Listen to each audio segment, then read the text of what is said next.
abrir sua Bíblia lá em Colossenses. E o texto dessa noite que eu vou meditar com os irmãos está lá no capítulo 1 de Colossenses.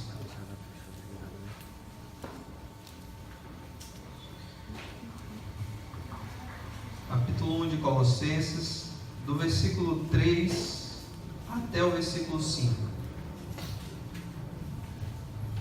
Diz assim o texto bíblico: Damos sempre graças a Deus, Pai de nosso Senhor Jesus Cristo, quando oramos por vós, desde que ouvimos da vossa fé em Cristo Jesus e do amor que tendes para com todos os santos, por causa da esperança que vos está preservada nos céus, da qual antes ouvistes pela palavra da verdade do Evangelho. Vamos orar mais uma vez. Pai, te louvamos por tua palavra, por essa oportunidade de culto. Pedimos que o Senhor aplique ela aos nossos corações, Pai, em nome de Jesus. Amém. Pode sentar, meu querido irmão. Eu queria ver como é que está, né? Eu não peguei, eu cheguei um pouco atrasado, eu não peguei os irmãos recitando o tema, né? Qual é o tema?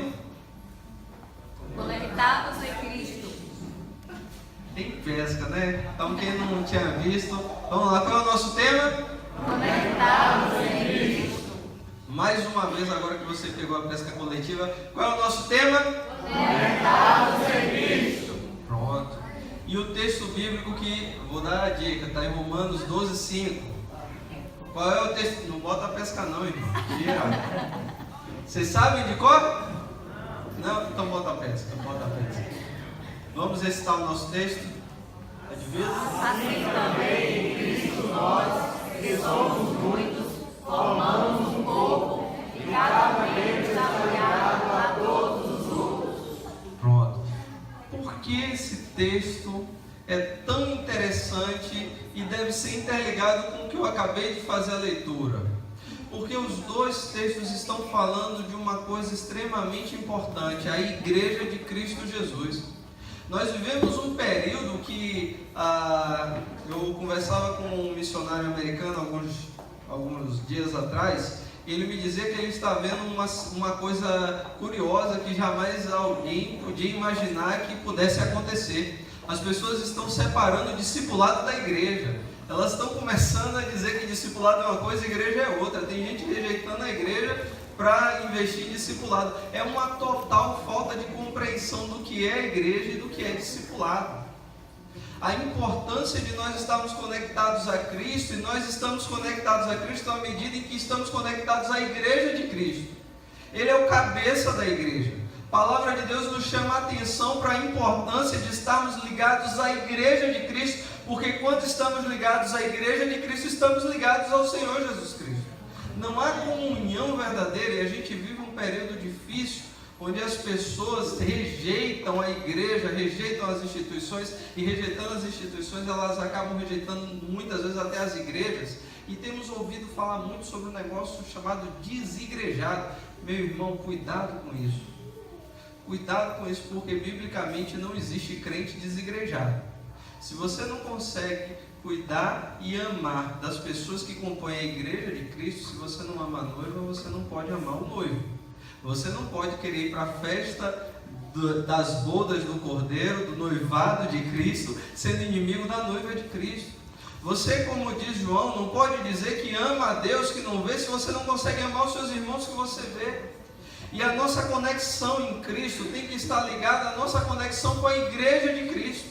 E o apóstolo Paulo escreve a carta aos Colossenses, que ela tem características um pouquinho diferentes de outras cartas.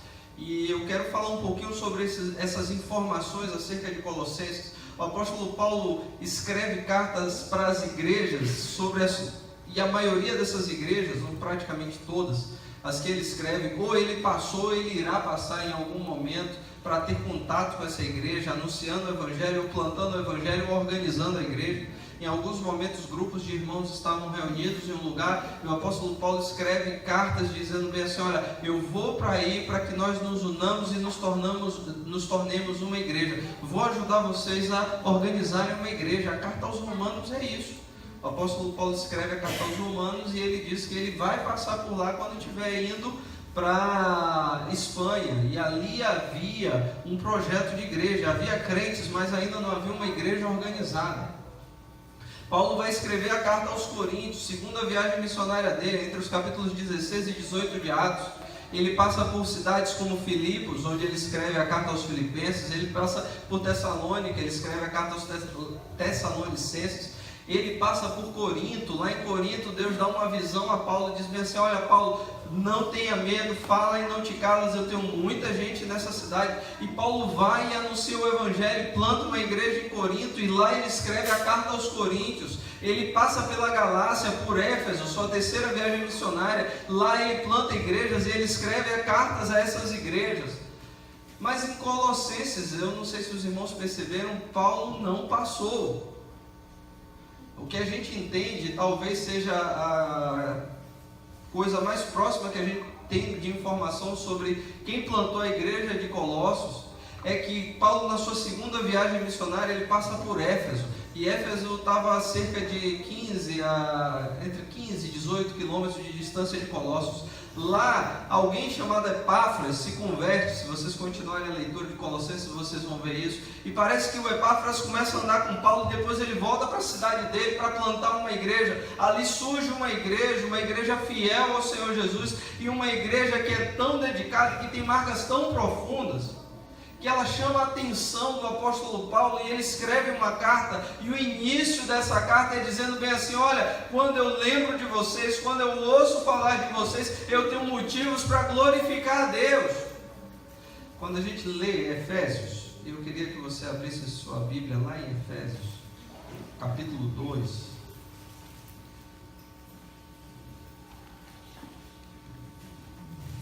Capítulo 2 de Efésios.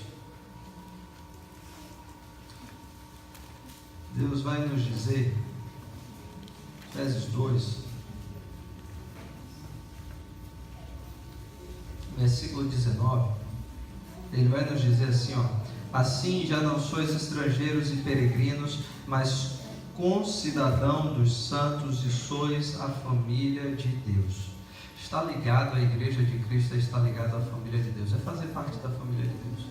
E há algumas características na igreja de Cristo, e a igreja de Colossenses tem algumas características que nos chamam a atenção. Se você quer estar conectado com Cristo, você tem que viver essas realidades e essas marcas, e elas precisam estar evidentes na igreja como um todo, por nosso comportamento, por nossa vida, pelo nosso dia a dia. E Paulo vai dizer bem assim: olha, existem algumas características de vocês que me chamam a atenção, são motivo para que eu glorifique a Deus, para que eu dê graças ao Senhor.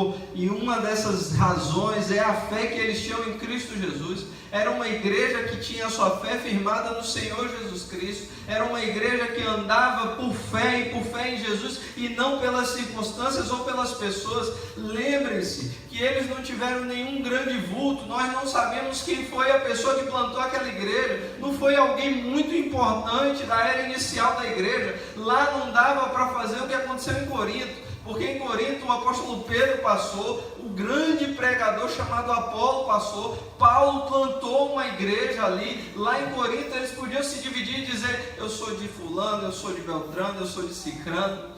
E Paulo escreve aos Coríntios reprovando-os por isso, porque uns diziam: eu sou de Paulo, outros diziam: eu sou de Apolo, outros diziam: eu sou de Pedro.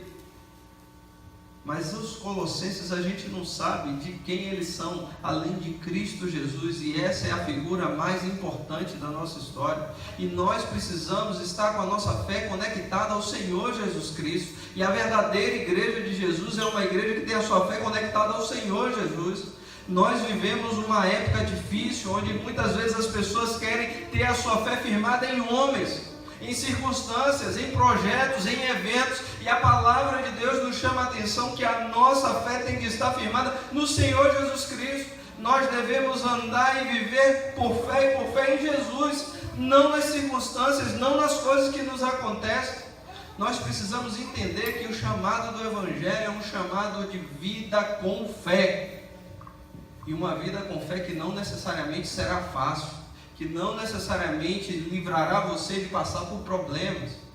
E eu, alguns dias atrás, estava fazendo uma brincadeira. Às vezes a gente canta algumas coisas e a gente precisa pensar em algumas coisas que a gente canta. Eu vim ouvindo uma música e ela dizia bem assim: é quem tem promessa de Deus.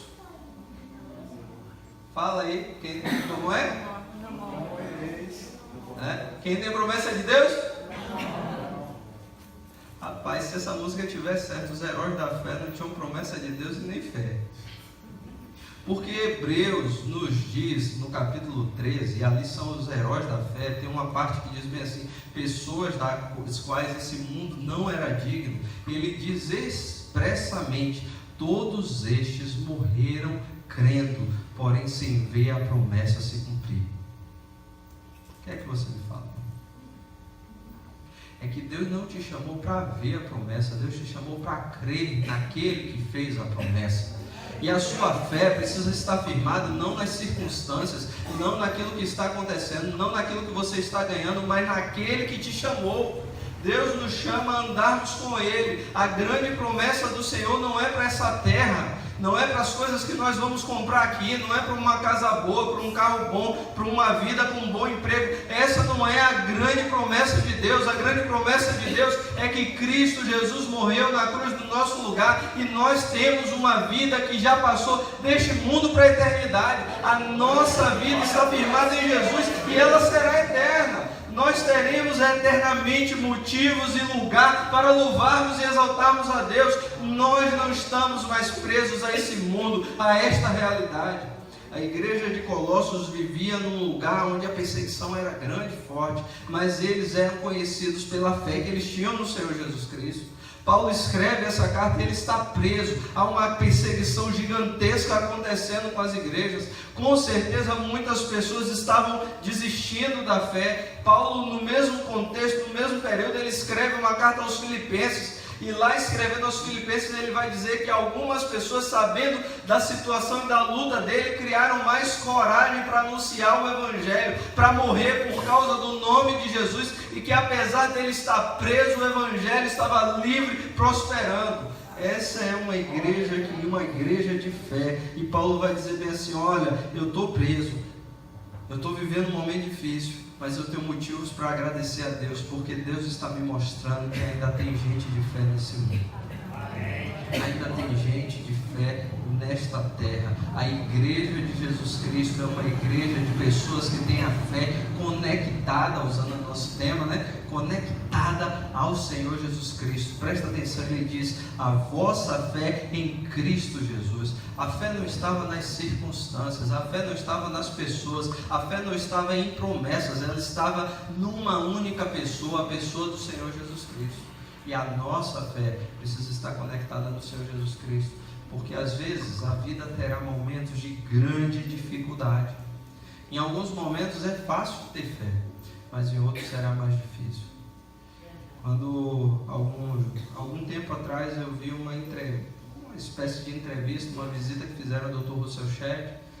O Dr. Rousseau Shedd foi um grande escritor do Brasil, no meio evangélico, teólogo, dedicado, homem de Deus, homem piedoso, escreveu muitos livros, pregou a vida toda, e ele descobriu um câncer, e esse câncer estava avançado, estava com câncer nos ossos, e o pastor Antônio Mendes, pastor da primeira igreja batista de Atibaia, foi lá visitar ele, e quando chegou lá para visitar ele, filmaram a chegada, ele se aproximou do Dr. Russell, fez bem assim, pastor, como é que o senhor está se sentindo?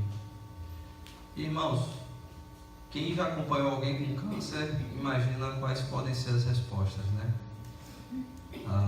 Câncer dos ossos é muito doloroso, é muito sofrível. Você olhava a fisionomia dele, você via que o rosto dele já estava bem emagrecido, ele estava bem consumido pela doença. E a resposta dele foi, eu estou muito alegre, esperançoso e ansioso, porque logo, logo eu vou encontrar o meu rei.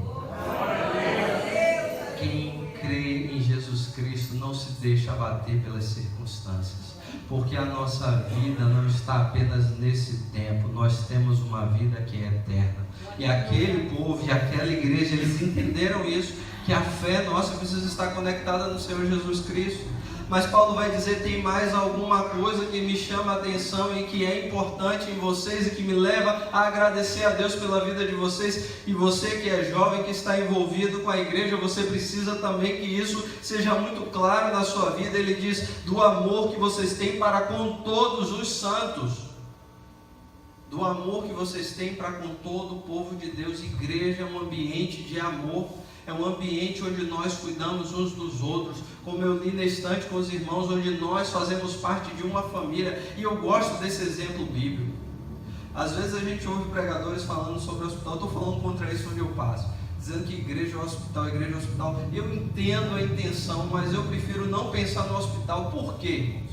Eu vou explicar porque eu não gosto muito da ideia de hospital. Porque o hospital pressupõe que tem gente numa situação boa e numa situação ruim, não é isso?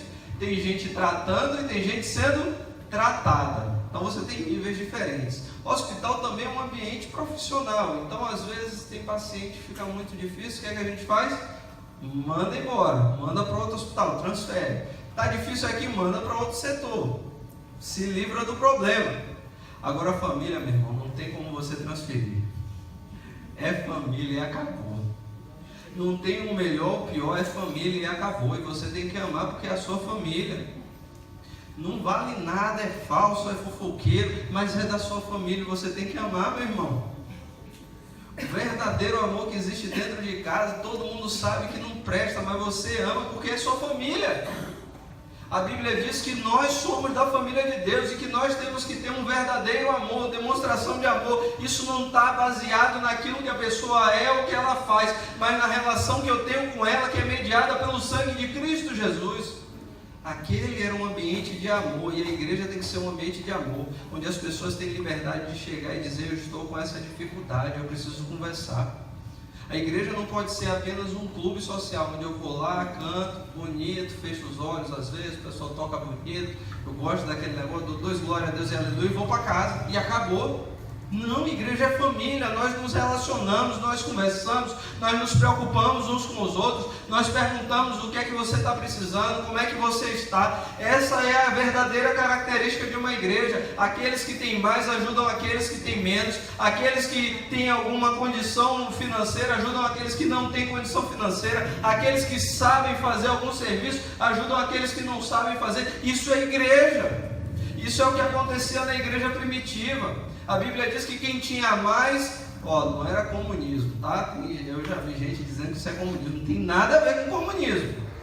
Quem tinha, tinha. Quem não tinha, não tinha. Continuava um tendo mais, outro tendo menos. Mas o texto diz o seguinte: não é que o Estado tomava, não. É que as pessoas dividiam. Então, se eu tinha mais, alguém que tinha mais, pegava aquilo que tinha, compartilhava com quem tinha menos, e ninguém ficava com falta de nada. Tinha gente que pegava tudo que tinha e dizia bem assim, tem sempre os mais generosos e altruístas, né? Tinha gente que pegava tudo que tinha, vendia e distribuía com a igreja. A igreja tinha um cuidado diário de pessoas. As mulheres viúvas, naquela época não tinha INSS, não tinha aposentadoria. Então tinha uma mulher ali, ela era viúva, ela não tinha alguém para trabalhar, ela não tinha filhos. Muitas vezes a Bíblia diz que a igreja estava ali, dando comida, dando cuidado, dando atenção. Igreja é um lugar de cuidado, de atenção, de amor. É um lugar onde a gente arranha o outro às vezes, porque chama a atenção, porque diz assim, olha, esse caminho é um caminho errado. Não vai por aí não, onde a gente é sincero e diz assim, eu não gostei disso, mas dentro de casa também é assim, né, meu irmão? Você não fala às vezes coisas até de uma forma que não deveria falar? Olha, você descobre se há verdadeiro amor quando as pessoas se tratam de uma forma que às vezes se torna até agressiva. E quando você ama de verdade, você de vez em quando se chateia, você diz de verdade, olha, não gostei disso, diz um cara de desaforo, mas de noite está tudo resolvido, né? Porque é família. E a gente não guarda mágoa. Igreja é família de Deus, é lugar de amor. E lugar de amor é um lugar de sinceridade. É um lugar onde eu não preciso ter tanto cuidado para falar com o irmão, para dizer assim, olha irmão, eu não gostei disso, mas não se importe, Deus está dizendo que isso está errado, não. Talvez seja que de alguma maneira pode ser que em algum lugar esteja errado. Não, irmãos. Igreja é lugar de correção, de repreensão, de exortação, de cuidado mútuo, de amor, de misericórdia, de olhar para o que precisa, de olhar para o que tem necessidade, de demonstrar um cuidado que esse mundo não tem, porque nesse mundo cada um olha para si, e a igreja, nós somos chamados a olharmos para o próximo com o mesmo amor que Jesus olhou para cada um de nós. 1 João nos diz isso, 1 João 3,16 diz, nisso consiste o amor, em que Cristo deu a sua vida por nós, e nós devemos dar a nossa vida pelos nossos irmãos. nisso que consiste o amor. Jesus Cristo vai falar uma coisa muito interessante. Quando ele está lá no seu discurso final, no livro de João, nos últimos momentos de Jesus com os seus discípulos, ele olha para eles e ele diz bem assim: olha, nisso saberão que vocês são os meus discípulos, se vocês conquistarem uma casa própria. Foi isso? Foi não? Então vamos lá. Nisso saberão que vocês são os meus discípulos, se a igreja tiver mais de 1000 membros. Foi isso? Não? Nisso saberão que sois os meus discípulos, se ninguém incomodar ninguém. Foi isso?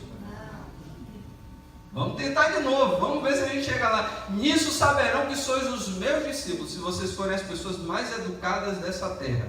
Foi isso? Nisso saberão que sois os meus discípulos, se vocês amarem-se uns. É o amor que demonstra que nós somos realmente igreja de Cristo e discípulos de Jesus Cristo. Se você quer fazer parte da igreja de Cristo, você precisa se conectar ao amor de Cristo. É um amor que cuida, é um amor que olha, é um amor que dá atenção. É nisso que o Senhor nos chama para vivermos. O Senhor Jesus Cristo nos chama e nos adverte que nós devemos viver de uma maneira tal que o amor dele seja visto por essa sociedade. As pessoas precisam olhar para a igreja e perceber que há gente conectada com o amor de Deus ali dentro. Elas precisam olhar para aqui, Primeira Igreja Batista de Crisópolis, e dizerem assim: olha, ali é um lugar onde eu sei que eu vou ser amado. Ali é um lugar onde eu sei que as pessoas vão cuidar de mim. Ali é um lugar onde eu sei que as pessoas vão me dizer o que elas têm que me dizer, não o que eu quero ouvir. Porque o verdadeiro amor, ele fala a verdade. E a verdade não é necessariamente o que eu quero ouvir, mas é o que eu preciso ouvir. Quem te ama não vai concordar com você em tudo, não. Vai dizer o que você precisa ouvir, mesmo que você não goste. Porque o verdadeiro amor, ele é baseado na verdade. Nós temos um motivo para glorificar a Deus quando uma igreja está ligada em amor. E Paulo vai dizer bem assim: olha, eu dou graças a Deus porque vocês estão ligados e demonstram amor uns para com os outros. Há verdadeiro amor entre vocês. Vocês demonstram amor para com todos os santos. E ele diz mais: e vocês fazem isso por causa da esperança que está preservada nos céus. Irmão, você quer estar conectado à igreja de Cristo, ao Senhor Jesus Cristo? Coloca a sua mente no céu. Lembre-se da mensagem do Senhor Jesus. É uma mensagem de esperança. Igreja é um lugar de esperança, meus irmãos. Muitas vezes a gente está preso nesse mundo e a gente está pensando que a esperança são as coisas dessa terra. Não, a nossa esperança está em Jesus Cristo. A nossa esperança está baseada no Evangelho de Jesus Cristo. A nossa esperança está baseada na promessa que Ele nos fez de que um dia Ele vai voltar. E aqueles irmãos, eles tinham isso muito claro.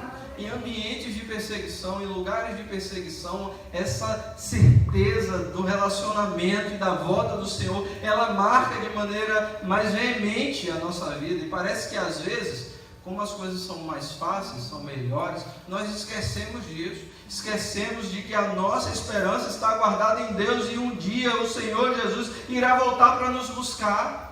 Nós esquecemos que a nossa esperança em Cristo não se baseia apenas nesse mundo, nessa terra, nas coisas que nós vamos ter que conquistar aqui. O apóstolo Paulo, escrevendo aos Coríntios, a igreja estava enfrentando algumas dificuldades, e uma delas era que tinha gente pregando lá dentro de Corinto que não existia ressurreição, que o que a gente tinha que viver, a gente ia viver aqui e agora, o que a gente tinha que conquistar era aqui e agora. É uma mensagem que é curiosa, né? E vai se repetindo ao longo do tempo.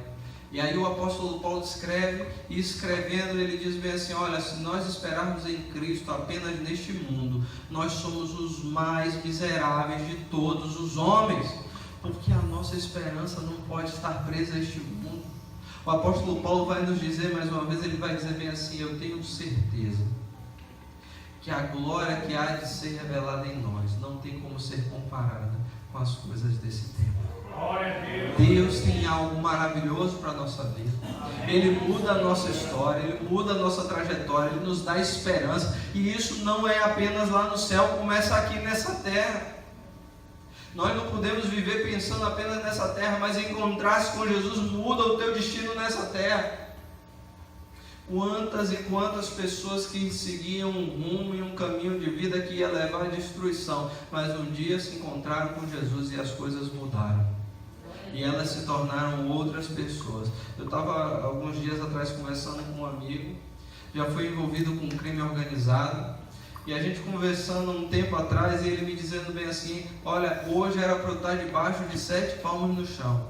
Mãe da Assembleia de Deus, cresceu conhecendo o Evangelho, nunca quis o caminho do Evangelho. Ele disse: olha, eu tinha todos os motivos para ser crente, meu irmão é pastor, mas eu resolvi seguir o mundo do tráfico de drogas, dinheiro fácil, prostituição e todo esse tipo de coisa. E esse mundo parece bom, parece bonito, mas ele tem um lado que é terrível. E aí ele começou a contar, ele mostra, ele tem várias marcas de tiro, trocou tiro com a polícia, levou vários tiros, se jogou. Ele falou: olha, o dia em que eu vi que eu estava no pior lugar do mundo foi um dia que, para fugir, escapar da polícia, eu me joguei no meio de um esgoto, e era muita, desculpa a expressão, irmão, eram muitas fezes, né? Vou usar uma linguagem mais bonita, ele não usou essa linguagem não, mas era muita. E ele falou: era um fedor terrível, mas eu tinha que ficar ali, eu tinha que mergulhar toda hora, porque a polícia estava atrás de mim. Um dia ele foi preso, e ele disse: olha, foi a melhor coisa que me aconteceu foi ser preso, porque se eu não fosse preso, talvez eu teria morrido. E lá na cadeia entraram algumas pessoas com um livrinho azul. Sabe de que eu estou falando, sabe? Um livrinho azul. Você sabe o que é esse livrinho azul, né? E distribuíram um livrinho azul lá dentro da cadeia. E ele pegou um livrinho daquele. E ele foi para a cela dele, e ele abriu aquele livrinho, era o Evangelho, o Novo Testamento. E ele começou a ler, e ele disse: olha, eu lembrei de quando eu era criança. E Deus começou a me mostrar como eu tinha me perdido na vida, e como eu era uma vergonha para minha família. Como a minha mãe tinha um filho que era uma decepção. Eu comecei a perceber que eu não tinha nenhum futuro, eu não era nada, não seria ninguém, eu ia ser só mais um bandido, preso e morto em alguma... E talvez se desse sorte aparecer no jornal. Mas lendo aquele livrinho, ele conheceu o Senhor Jesus Cristo. Ele se converteu, cumpriu a pena dele, saiu da cadeia, começou a estudar, se preparou, foi missionário na África, está casado, tem um filho, e a gente conversando como Deus é bom, Ele muda o destino de cada um de nós, e isso começa nessa terra. Nosso Deus é um Deus de esperança. Ele é aquele que transforma o homem e retira o homem do montúrio e o coloca sentado entre príncipes, porque Ele é Senhor de todas as coisas. E a igreja é uma igreja que vive a sua vida e a sua caminhada por uma fé e uma esperança que está firmada no Evangelho de Jesus Cristo, na mensagem de salvação. Ele veio a este mundo e Ele continua agindo nesse mundo. Ele morreu no nosso lugar, Ele nos trouxe vida eterna. Essa vida é abundante, Ele preenche a nossa sede. Como Ele disse àquela mulher samaritana, a água que Ele nos dá, nós não sentimos mais sede. Ele preenche o nosso vazio existencial, Ele preenche todos os buracos de nossa história, e Ele nos dá a esperança, e Ele nos dá a garantia de vida eterna. É no Senhor Jesus que nós esperamos. A verdadeira igreja de Cristo, o jovem que quer estar conectado a Cristo, ele tem que viver neste mundo com a cabeça nos céus.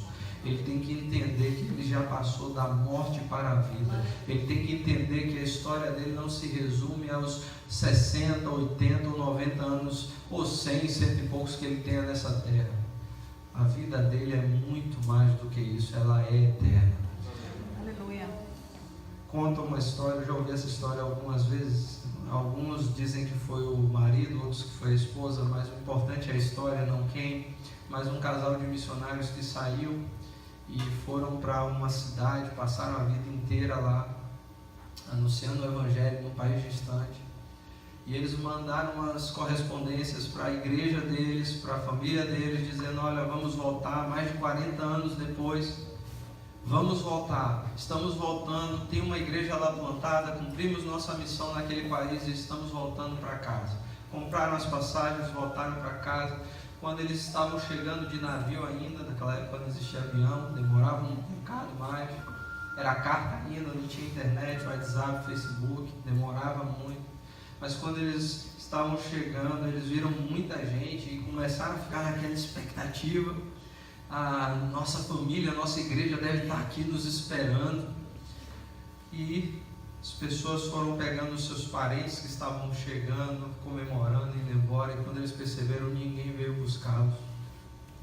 E aí, um dos dois, alguns dizem que a esposa olha para o marido e faz bem assim: tantos anos longe de casa, estamos voltando e ninguém veio nos receber.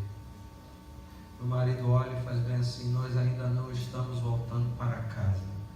Porque no dia que nós estivermos voltando para a nossa casa, o nosso Senhor estará na porta dizendo: vinde, servo bendito e fiel. O nosso Senhor estará na porta nos recebendo. Ele é o nosso Deus e Ele não nos deixará sozinhos. Não perca a esperança em Cristo Jesus. Não fica olhando para as coisas desse mundo como se elas fossem tudo. Elas são passageiras. A verdadeira igreja de Cristo, o jovem que quer estar conectado a Cristo, ele vive com esperança e ele olha este mundo com os olhos dos céus. Ele olha esse mundo não com as coisas que passam, mas com as coisas que são eternas. Paulo vai dizer: eu tenho motivo para agradecer a Deus, porque vocês têm uma fé verdadeira e firmada em Cristo. Vocês têm amor de verdade com todos os santos de Deus, e vocês têm esperança baseada no Evangelho. Que essa seja a realidade na vida de cada um dos irmãos. Que Deus possa colocar essa palavra na sua vida e na sua história. Em nome de Jesus. Amém.